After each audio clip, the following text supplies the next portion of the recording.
5장 야고보서 5장 13절에서 17절까지. 야고보서 5장 7절에서 18절까지입니다. 야고보서 5장 7절에서 18절까지입니다.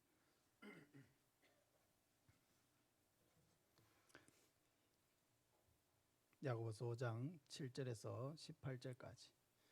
신약성경 375쪽입니다. 신약성경 375쪽 야고보서 5장 7절에서 18절까지. 우리 한 절씩 교독하고 18절은 같이 읽겠습니다. 그러므로 형제들아, 주께서 강림하시기까지 길이 참으라. 보라, 농부가 땅에서 나는 귀한 열매를 바라고 길이 참아 이른 비와 늦은 비를 기다리나니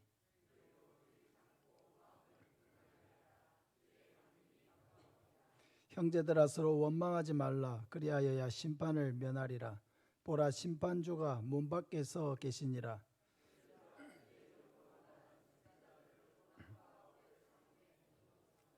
보라, 인내하는 자를 우리가 복되다 하나니 너희가 욥의 인내를 들었고 주께서 주신 결말을 보았거니와 주는 가장 자비하시고 긍휼히 여기시는 이시니라.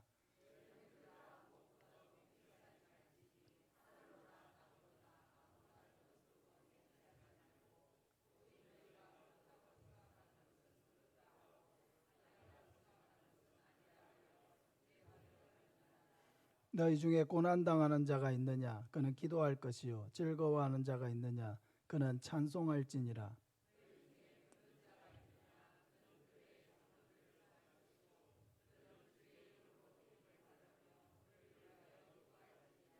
믿음의 기도는 병든 자를 구원하리니 주께서 그를 일으키시리라. 혹시 죄를 범하였을지라도 사하심을 받으리라.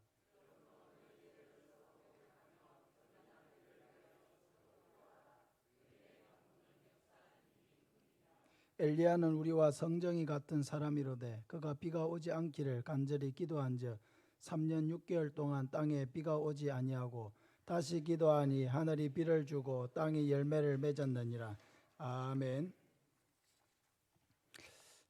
성도가 인내해야 하는 이유란 제목으로 말씀을 전하겠습니다. 우리가 이 땅을 살아갈 때 무엇을 하든지 인내하는 것은 매우 중요합니다. 여기에서 나오는 이 인내라고 하는 단어는 하나님이 우리에 대해서 참으시는 것도 인내이고, 또 우리가 어떤 사람에 대해서나 어떤 상황에 대해서 오래 참는 것 모두를 포함하는 단어입니다.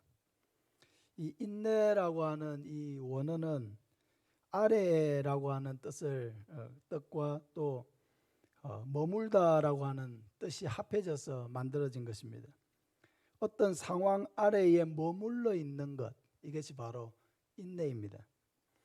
그러니까 인내는 어떤 상황에서 피하지 않고 그 안에서 머물러 있는 것입니다.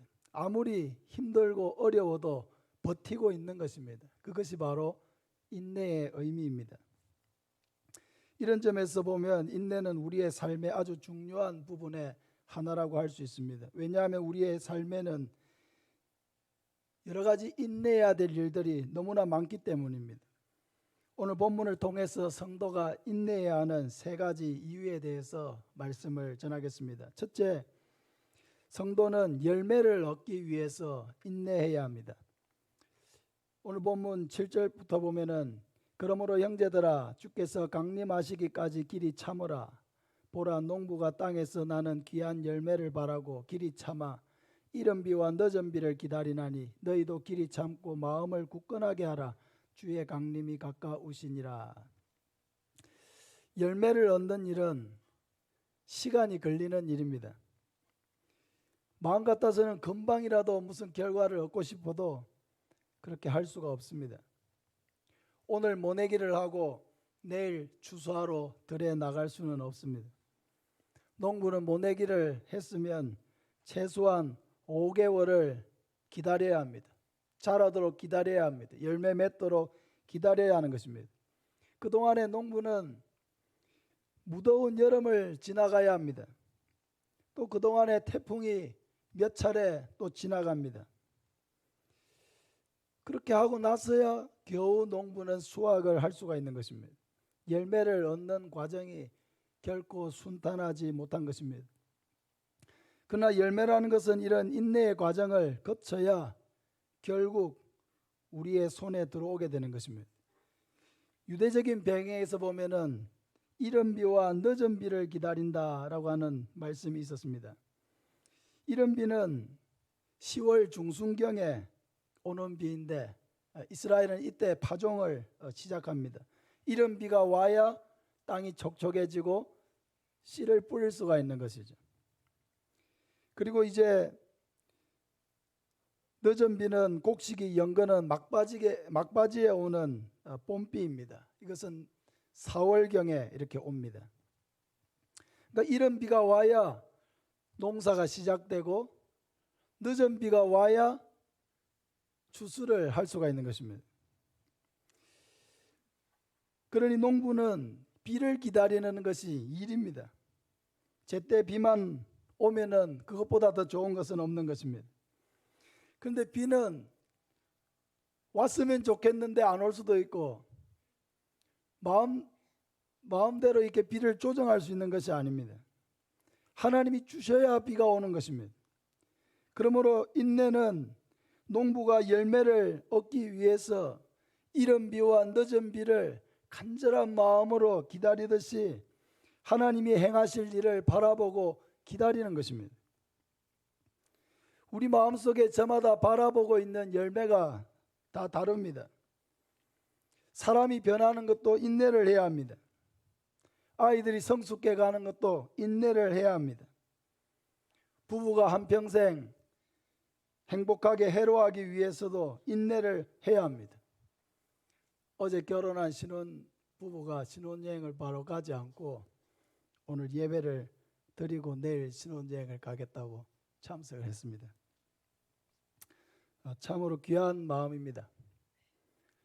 신혼여행 하여튼 잘 다녀오시고 한평생 인내하면서 그렇게 행복한 가정을 이루시기를 바랍니다. 새 가족이 정착을 하고 한 공동체의 가족이 되고 교회에서 신실한 성도로 성장해 가기 위해서 본인이 인내해야 되는 것도 있고 성도들이 함께 인내해야 되는 것도 있습니다. 하나님의 말씀이 내 안에 들어와서 그 말씀이 내 삶의 열매로 나타나기까지 우리는 인내해야 합니다. 어려움과 핍박을 이겨내어야 합니다. 공부하는 학생들 공부하는 게 어렵죠.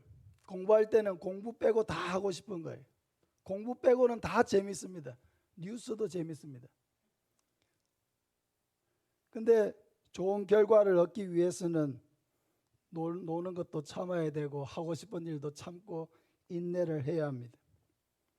사업을 시작한 사람은 그 사업이 열매를 맺어서 수익이 나오기까지 인내의 시간을 보내야 합니다. 전도의 열매를 얻는 것도 인내를 필요로 합니다. 한 번, 두 번 이야기해서 안 온다고 포기해서는 안 됩니다. 오랫동안 그 영혼을 위해서 기도해야 합니다. 지속적으로 기도해야 합니다. 관심을 가져야 합니다. 인내심을 가지고 권면을 해야 합니다. 적극적으로 교회에 초청해서 하나님의 말씀을 듣고 복음을 들을 수 있는 자리로 초대해야 합니다. 그렇게 해서 그 한 영혼을 얻을 때에 우리의 마음의 기쁨이 충만해지는 것입니다. 사랑하는 여러분, 마음속에 얻고자 하는 열매가 있으시죠? 인내하시기를 바랍니다. 인내는 그런데 마냥 기다리는 것이 아닙니다. 하나님을 바라보고 하나님이 맺어주실 열매를 바라보고 계속 기도하는 것입니다. 계속 땀을 흘리는 것입니다. 계속 노력하고 계속 시도하고 계속 수고하고 계속 추구하는 것입니다. 계속 마음의 초점을 그 열매를 바라보고 흔들림 없이 앞으로 나아가는 것입니다. 그 모든 과정에 인내가 필요한 것입니다. 중요한 것은 끝까지 인내하면 열매를 얻지만은 중간에 포기하면 아무것도 얻지 못한다는 것입니다. 끝까지 인내해서 많은 열매를 맺는 저와 여러분 되시기를 바랍니다. 두 번째로 믿음을 지키기 위해서 성도는 인내해야 합니다. 10절부터 보면 형제들아 주의 이름으로 말한 선지자들을 고난과 오래 참음의 본으로 삼으라. 보라 인내하는 자를 우리가 복되다 하나니 너희가 욥의 인내를 들었고 주께서 주신 결말을 보았거니와 주는 가장 자비하시고 긍휼히 여기시는 이시니라. 우리는 믿음을 지켜나가기 위해서는 인내를 해야 합니다. 우리가 이 땅을 살면서 고난받는 이유 중에 하나는 믿음으로 살려고 하기 때문에 고난을 당하는 것입니다. 믿음으로 살려고 하지 않으면 고난을 피할 수 있습니다. 믿음으로 살려고 하지 않으면 핍박도 피할 수 있습니다. 적절하게 타협하면서 살면 고난을 피할 수가 있습니다. 그러나 믿음으로 살려고 하면 피할 수 없는 싸움이 있는 것입니다. 디모데후서 3장 12절에 무릇 그리스도 예수 안에서 경건하게 살고자 하는 자는 박해를 받으리라 하고 말씀했습니다. 그리스도 안에서 경건하게 살고자 하면은 우리를 박해하는 자들과 부딪힐 수밖에 없다는 것입니다. 사도 바울은 예수 그리스도를 믿음으로 구원을 받는다라고 하는 이 진리를 전하는데 많은 유대인들의 박해를 받았습니다. 많은 초대교회 성도들도 믿음을 지키기 위해서 고난을 당했습니다. 믿음을 지켜보려고 하니까 사람을 잃을 수도 있습니다. 믿음을 지켜보려고 하니까 오해를 받을 수도 있습니다. 믿음을 지키려고 하다 보니까 손해를 당할 수도 있습니다. 중요한 것은 믿음을 끝까지 지켜가는 자에게 영원한 생명이 있다는 것입니다. 계시록 2장 10절 이하에 너는 장차 받을 고난을 두려워하지 말라. 볼지어다 마귀가 장차 너희 가운데에서 몇 사람을 오게 던져 시험을 받게 하리니 너희가 10일 동안 환난을 받으리라. 내가 죽도록 충성하라. 그리하면 내가 생명의 관을 내게 주리라. 네가 죽도록 충성하라 라고 하는 말은 어떤 어려움과 박해가 있더라도 끝까지 믿음을 지키라고 하는 의미입니다. 그 끝까지 믿음을 지키는 자에게 생명의 관을 주겠다. 생명의 면류관을 주겠다고 예수님이 약속하셨습니다. 초대교회 시절에는 이렇게 믿음을 지킨다는 것이 순교를 각오해야 하는 그런 일이었습니다. 그러므로 믿음을 지키는 일은 어려운 것이었습니다. 어렵다고 포기해서는 안 되는 것이죠. 어렵지만 지켜나가야 하는 것입니다. 어렵지만 맞서 나가야 하는 것입니다. 그 고난을 묵묵하게 맞서면서 하나님을 바라보고 이겨야 되는 것입니다.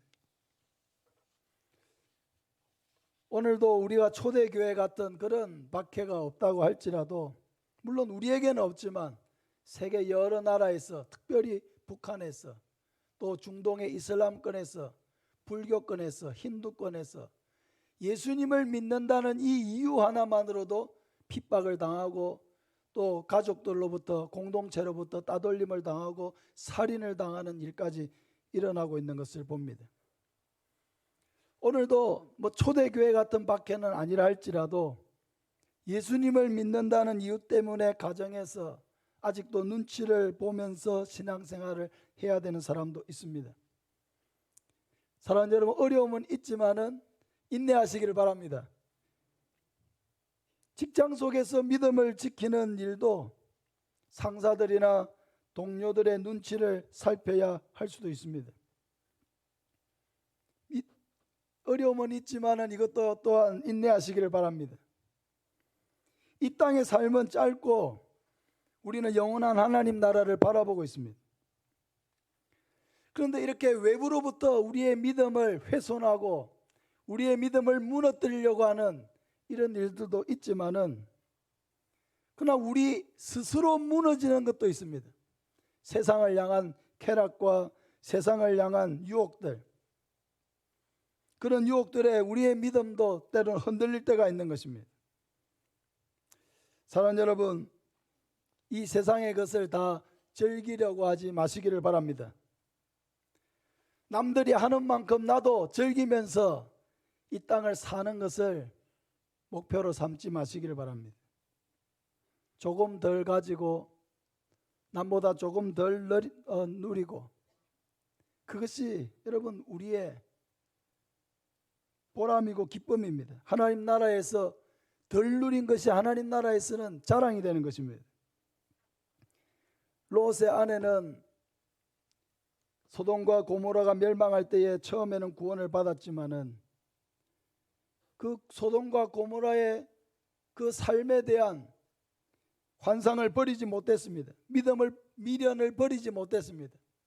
그래서 도망가던 중에 자신이 남겨놓고 온 자기의 집과 모든 과거의 모든 시간들에 대한 미련이 남아서 그는 뒤로 돌아보고야 말았습니다. 그 즉시 그는 소금 기둥이 되어버렸습니다.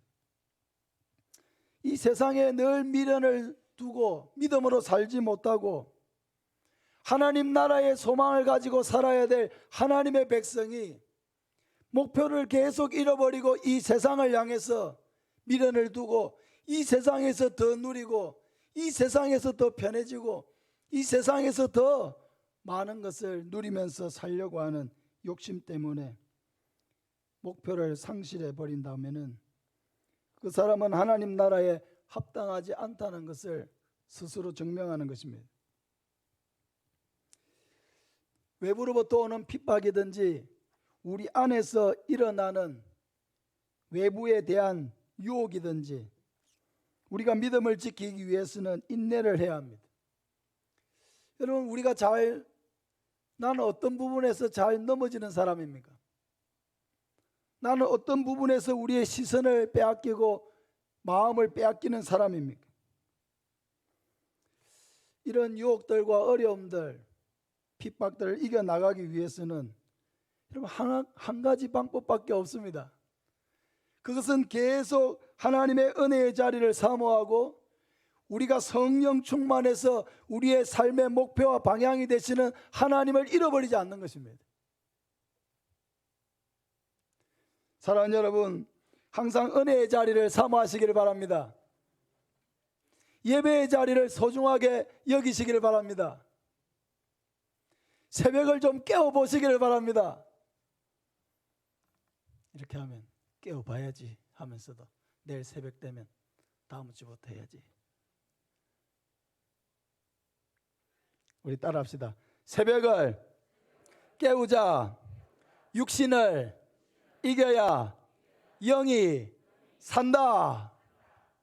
육신에게 지면 안 됩니다. 육신을 이겨야 영이 사는 것입니다.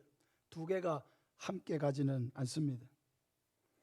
성령 충만할 때만이 모든 상황을 이길 수 있는 힘을 하나님께서 공급해 주시는 것입니다. 어떤 어려움과 핍박이 와도 그 안에서 목표를 잃어버리지 않을 수 있는 힘은 하나님의 성령이 우리 안에 충만할 때 우리는 목표와 방향성을 잃어버리지 않고 그 상황을 인내해 나갈 수가 있는 것입니다. 마지막으로 하나님의 뜻을 이루기 위해서 성도는 인내를 해야 합니다. 13절부터 보면은 너희 중에 고난당하는 자가 있느냐? 그는 기도할 것이요. 즐거워하는 자가 있느냐? 그는 찬송할지니라. 너희 중에 병든 자가 있느냐? 그는 교회의 장로들을 청할 것이요. 그들은 주의 이름으로 기름을 바르며 그를 위하여 기도할지니라. 믿음의 기도는 병든 자를 구원하리니 주께서 그를 일으키시리라. 혹시 죄를 범하였을지라도 사하심을 받으리라. 너희 중에 고난당하는 자가 있느냐? 그는 기도할 것이요 하고 말씀하셨습니다. 우리가 당하는 고난 중에는 도무지 이유를 알 수가 없는 고난들이 있습니다. 왜 하나님께서 나에게 이런 어려움들을 허락하시는가? 왜 다른 사람이 겪지 않는 이런 어려움들을 나에게 겪게 하시는가? 왜 하나님께서 나에게 이 눈물의 시간들을 보내게 하시는가? 선뜻 생각해도 이유가 떠오르지 않는 그런 고난의 시간들을 우리가 보내야 될 때가 많이 있습니다. 그것은 바로 하나님의 뜻이 있는 고난입니다. 요셉은 13년 동안 알 수 없는 고난의 시간을 보냈습니다.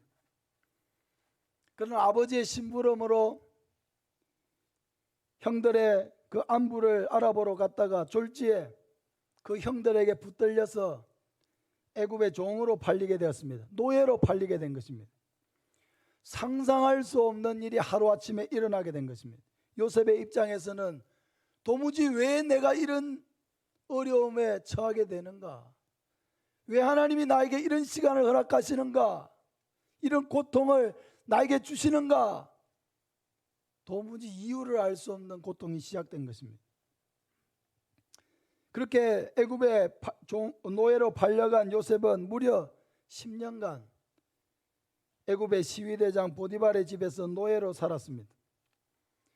그 후에 또 억울하게 3년간 감옥에 갇히기도 했습니다. 요셉의 입장에서는 절망이 사무치고 원망이 절로 나오는 그런 시간이었습니다. 그런데 창세기를 이렇게 읽어보면은 한 번도 요셉이 누구를 원망했다는 말이 나오지 않습니다. 아버지를 원망했다는 말도 나오지 않고요. 자기를 종으로 팔아넘긴 그 형들을 원망했다는 말도 나오지 않고,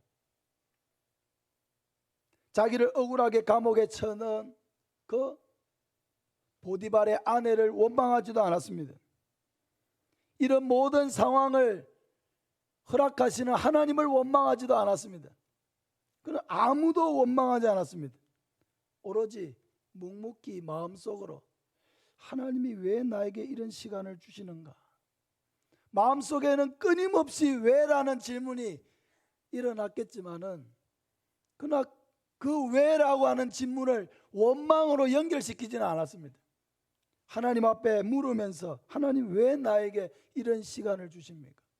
왜 하나님 나에게 이런 시련을 주십니까? 라고 하는 이런 질문이 그의 마음속에 끊임없이 일어났지만 요셉은 묵묵히 하나님의 뜻을 바라보면서 인내했습니다. 자신이 갑작스럽게 당하는 이 어려움을 저주라고 생각하지 않았습니다. 그는 묵묵하게 그 모든 시간들을 감당했습니다. 그리고 무려 애굽에 간 지 22년이 지난 후에야 그는 하나님의 뜻을 깨닫게 되었습니다.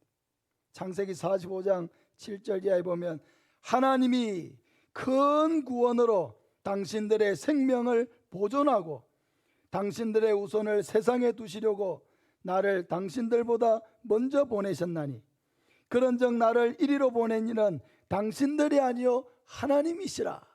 할렐루야. 왜 하나님 나를 이 애굽 땅에 보내셨습니까? 그것도 무슨 명예로운 것도 아니고 노예로 이 땅에 살게 하시고 감옥에 갇히게 하시고 도대체 뭡니까? 그런 원망의 요셉의 마음속에 나올 법한데도 원망하지 아니하고 요셉은 묵묵하게 하나님의 뜻을 헤아리고 있었다는 것입니다. 그리고는 알게 된 것이죠. 자기를 팔았던 그 형들이 가나안의 기근으로 인해 가지고 애굽의 곡식을 사러 왔을 때, 아, 하나님이 바로 이때를 위해서 나를 먼저 보내어 가지고 이 기근의 때에 우리의 가족들을 살리시고 그 옛날에 아브라함에게 약속하셨듯이 큰 민족을 이루게 하시리라고 하는 그 하나님의 약속의 말씀을 바로 이 애굽에서 성취하도록 하기 위해서 하나님이 나를 그 이해할 수 없는 방법으로 보내신 것이구나. 하나님의 뜻이 깨달아지게 된 것이죠. 비로소 그동안 궁금했던 그 왜라고 하는 그 질문에 대답을 찾게 된 것입니다. 따라합시다. 지금은 모르지만 나중에는 알리라. 지금은 모르지만 나중에는 알리라. 모세도 40년간 미디안 광야에서 고난을 받았습니다. 그는 40년간 이집트의 왕자로 살다가 갑자기 무명의 목동이 되었습니다. 하루아침에 가장 명예로운 자리에서 가장 낮은 자리로 내려온 것입니다. 가장 부유하다가 가장 가난해진 것입니다. 가장 존경받다가 가장 천한 사람이 되었습니다. 모든 사람의 주목을 받다가 이제는 아무도 알아주지 않는 사람이 되어버린 것입니다. 사람이 이렇게 되면 보통은 공황장애가 옵니다. 세상이 두려워지고요, 사람들이 만나기가 두려워집니다. 공황장애 들어보셨죠? 갑자기 막 천정이 내려앉을 것 같은 막 불안함이 막 마음속에 있어가지고 안절부절 못하고 막 책상 밑으로 들어가서 숨고 싶은 그런 충동이 일어나는 그런 정신질환입니다. 사람이 이런 갑작스러운 충격을 당하면은 공황장애가 오게 돼 있는 거예요.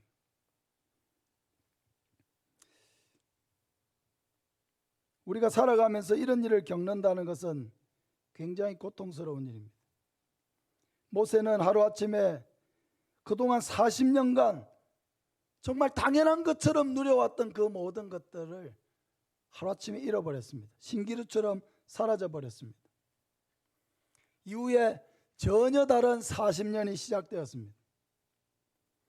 그런데 그 40년의 시간이라고 하는 것이 외적으로 보면 실패한 인생이고 도무지 다시 재기할 수 없는 인생처럼 보여도 그 인생은 결코 낭비한 시간은 아니었습니다. 모세는 그 이후에 시작된 40년의 그 목동의 시간들을 통해서 자기의 그 인간적인 혈기를 내려놓을 수가 있었습니다. 하나님이 쓰실 만한 온유한 그릇으로 준비될 수가 있었습니다. 다윗도 이해할 수 없는 어려움들을 겪었습니다. 사울에게 피해서 10년을 도망을 다녀야 했기 때문입니다. 사울 왕이 다윗을 시기해 가지고 다윗을 죽이려고 했습니다. 백성들이 다윗을 왕으로 세울지도 모른다는 그런 위기감이 그의 마음속에 있어 가지고 다윗을 죽이려고 했습니다. 다윗은 아무 죄가 없이 도망을 다녀야 했습니다. 왕이 모든 군사를 대동하고 전국 방각 곳곳에 이렇게 지명수배 같은 것을 해가지고 다윗을 보는 자는 즉시 신고하도록 그렇게 하니까 도망 다닐 데가 없잖아요. 마을에 들어갈 수가 없잖아요.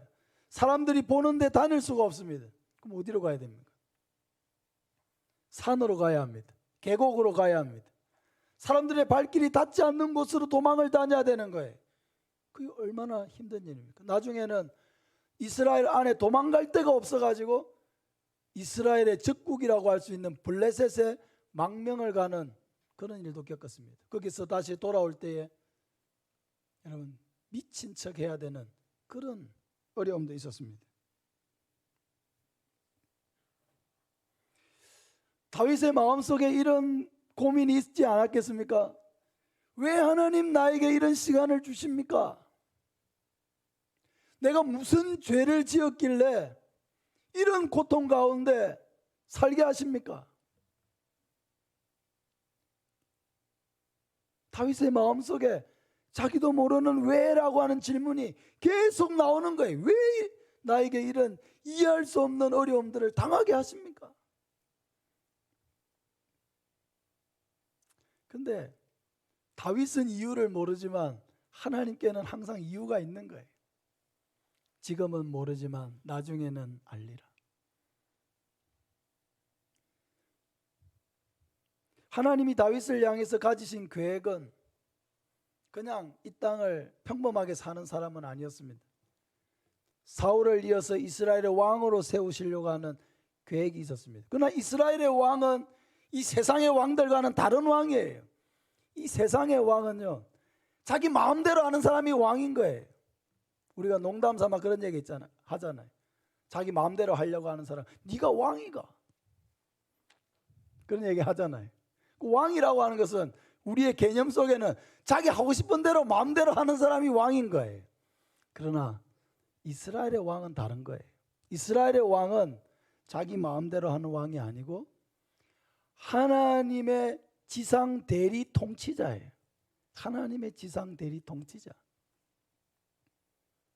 하나님의 말씀대로 이 세상을 공의와 공평으로 다스리는 그런 사람이 되는 거예요. 어떻게 그런 사람이 되는 거예요? 어떻게? 그것은 그 왕이 날마다 하나님의 말씀을 묵상할 뿐만 아니라 날마다 하나님을 의지하는 왕이 되어야 되는 거예요. 하나님을 의지하지 아니하고 하나님 앞에 기도하지 아니하고 하나님 앞에 묻지 아니하면은 그 세상의 왕들과 똑같은 왕이 되어버리는 거예요. 그러니까 하나님의 목표는 그거예요. 네가 지금은 어려운 시간을 보내고 있지만은 나는 너에게 지금 훈련하고 싶은 게 있다는 거예요. 뭐? 어떤 훈련이요? 날마다 순간순간 모든 일에서 하나님을 의지하는 훈련이에요. 그래서 그 훈련을 그렇게 혹독하게 시키는 거예요. 밥 한 끼도 마음 편하게 먹을 수가 없고 하룻밤도 제대로 마음 편히 잘 수 없는 그런 시간들을 10년의 세월을 보내게 하시면서 순간순간 모든 일에서 하나님을 의지하는 훈련을 시키시는 거예요.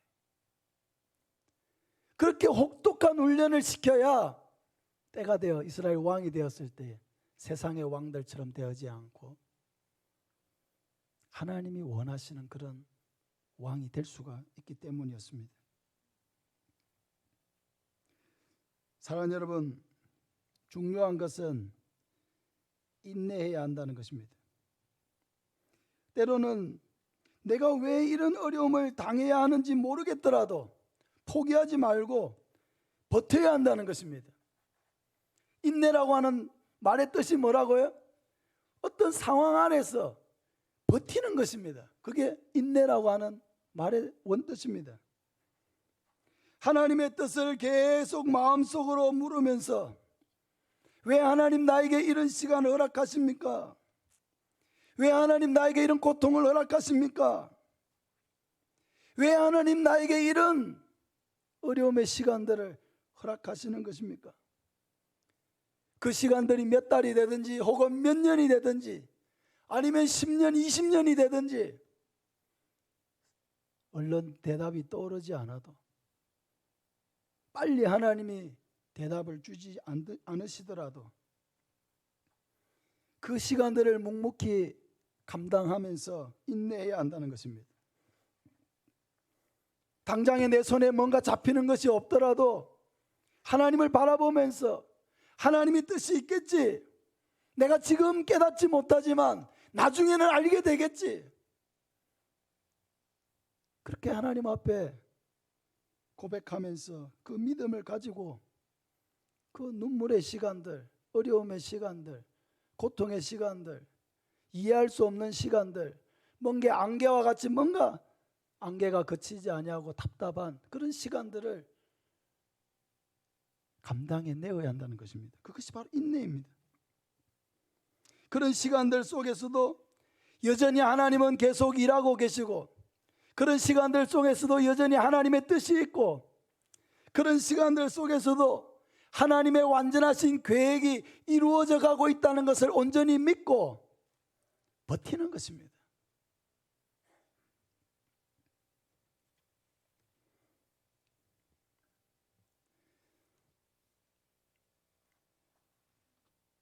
오늘 본문에는 또한 우리가 병들었을 때 교회 장로들을 청하여 기도하라고 합니다. 교회의 장로들은 목사와 교회 지도자들을 의미합니다. 그리고 믿음의 기도는 병든 자를 일으키리라고 말씀하고 있습니다. 엘리야는 우리와 성정이 같은 사람이지만은 그가 비가 오지 않기를 기도하니까 그 아합 시대에 3년 6개월 동안 비가 오지 않았고 다시 기도할 때에 하나님이 그 땅에 비를 주셨습니다.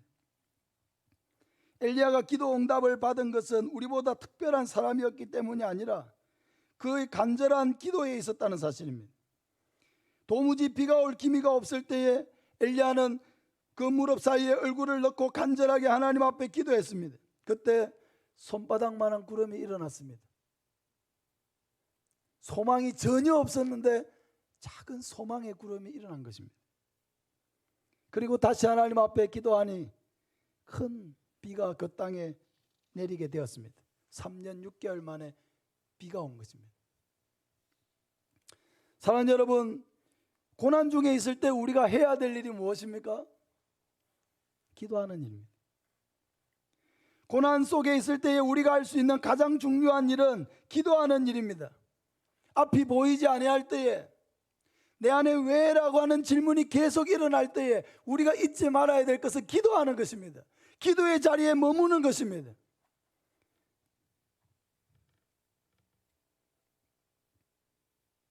기도하면서 내게 주어진 그 이해할 수 없는 현장을 버티는 것입니다. 기도는 우리가 인내해야 되는 바로 그 순간 우리의 가장 친한 친구가 되어야 합니다. 사랑하는 여러분, 어려움 가운데 있습니까? 지금이야말로 내게 인내가 필요한 시간입니까? 인내는 그냥 기다리는 것이 아닙니다. 기도하면서 하나님의 뜻이 내게 이루어질 것을 소망하고 바라보면서 기도하면서 기다리는 것입니다. 기도해야 계속 우리는 하나님께 집중할 수가 있습니다. 기도해야 하나님의 뜻을 구할 수가 있습니다. 기도해야 그 어려움의 시간들을 버텨낼 수가 있습니다.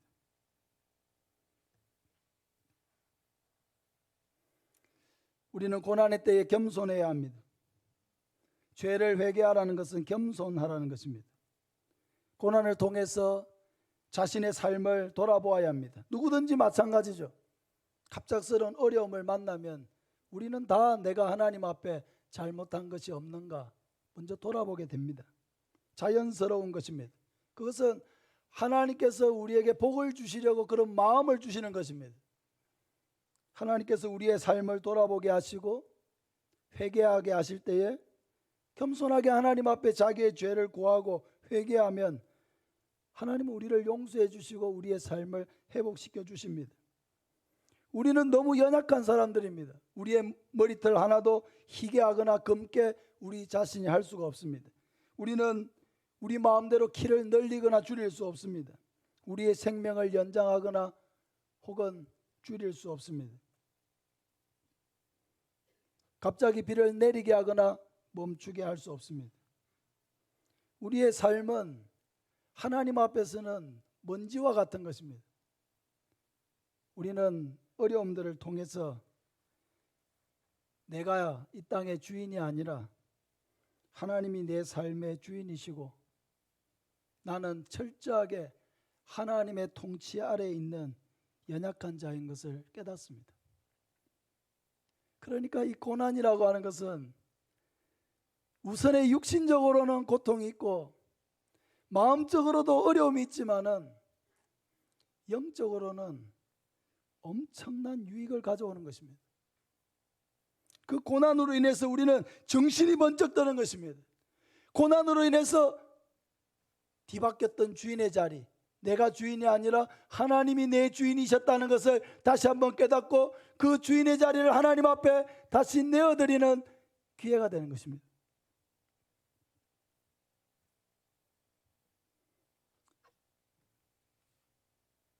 사랑하는 여러분,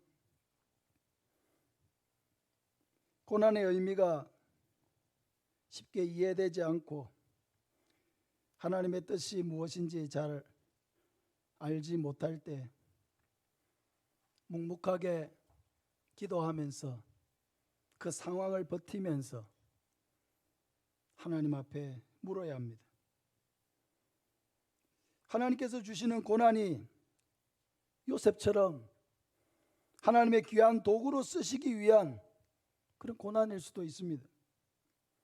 모세같이 하나님의 사람으로 다듬어지기 위한 고난일 수도 있습니다. 다윗처럼 온전히 하나님을 더 의지하게 하시려는 고난일 수도 있습니다.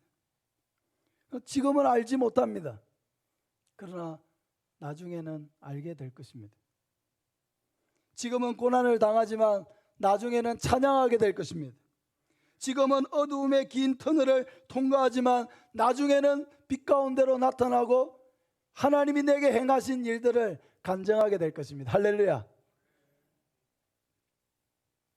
성도에게 인내는 너무나 중요한 것입니다. 우리가 바닷가에 이렇게 서 있으면 저 멀리서 파도가 몰려옵니다. 태풍이라도 칠 때면 파도가 얼마나 거세게 일어나서 몰려옵니까? 몰려올 때는 그냥 집이라도 한 채 삼킬 것 같은 그런 위세로 몰려옵니다. 그 바닷가에 여러분 우리 자신이 서 있다고 한번 생각해 보세요. 그럼 저기서 막 밀려오는 그 파도가 두렵습니다.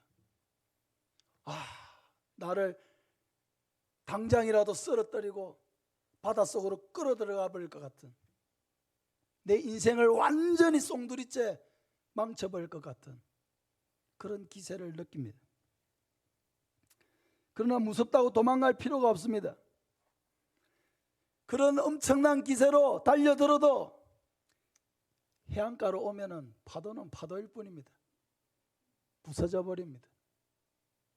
그 파도가 와서 내 발을 적시고 내 옷을 좀 적실 수는 있지만은 그렇다고 나를 송두리째 삼킬 수는 없습니다. 중요한 것은 그런 두려움이 몰려오고 그런 위기감이 몰아쳐도 그 자리에 서서 버티는 것입니다. 기도하면서 버티는 것입니다. 하나님께 자기의 인생을 맡기고 버티는 것입니다. 버티고 있으면 그냥 파도는 또 한번 치고 자기 집으로 돌아가 버리는 것입니다. 뒤로 물러나 버리는 거예요. 사랑하는 여러분, 버티는 것이 중요합니다. 이것이 인내입니다. 열매를 얻는 일도 때가 될 때까지 버텨야 합니다. 믿음을 지켜나가는 일도 어려움이 있고 핍박이 오고 오해를 받고 하더라도 버텨야 합니다. 그 믿음의 자리를 떠나지 않고 버텨야 돼. 하나님의 뜻이 있는 그런 고난을 지나가는 순간에도 때로는 마음이 낙심이 될 때가 있죠. 왜 하나님이 나에게, 다른 사람들도 많은데 왜 나에게 하나님이 이런 시련을 주시는가 하는 그런 어려움, 그런 이해할 수 없는 질문들, 또 원망들이 내 마음속에서 이렇게 사무치듯 올라올 때에도 여러분 버텨야 합니다. 그 믿음의 자리를 떠나지 말고, 기도의 자리를 떠나지 말고, 예배의 자리를 떠나지 말고 버텨야 합니다. 그게 인내예요. 인내하면은 열매도 맺히고요. 인내하면은 우리의 믿음이 그 고난을 통해서 더 든든하게 세워져 가고, 인내하면은 그 어려움을 통해서 우리는 하나님의 뜻을 더 분명하게 깨닫게 되는 것입니다.